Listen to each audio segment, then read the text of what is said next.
এক সকালে বৃন্দাবনের গোপালরা গরু চড়াতে বের হয়েছে। সঙ্গে আছেন ছোট কৃষ্ণ, তার হাসি খেলা আর বাঁশির সুরে জঙ্গলও যেন আনন্দে নাচছে। কিন্তু আজকে জঙ্গলে লুকিয়ে আছে এক ভয়ঙ্কর রাক্ষস, বকাসুর, যাকে কংস পাঠিয়েছে কৃষ্ণকে মারার জন্য। সে এক বিশাল আকৃতির বক পাখির রূপে এসেছে, চোখ দুটো আগুনের মতো লাল, ঠোঁট দুটো যেন তলোয়ার। হঠাৎ আকাশ থেকে ঝাঁপিয়ে পড়ল সে। অন্য সব গোপাল ভয় পেয়ে দৌড়ে পালাল, কিন্তু কৃষ্ণ দাঁড়িয়ে রইলেন স্থির শান্তভাবে। বকাসুর কৃষ্ণকে ঠোঁটে তুলে গিলে ফেলল, কিন্তু মুহূর্তেই বকের গলা গরম হতে লাগলো, তার চোখ উল্টে গেল।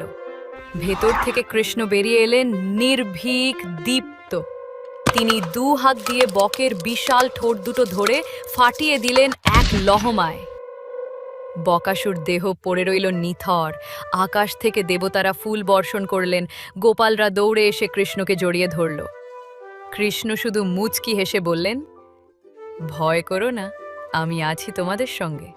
যত দুষ্ট শক্তি আসুক, ধর্মের রক্ষার্থে আমি বারংবার আবির্ভূত হই।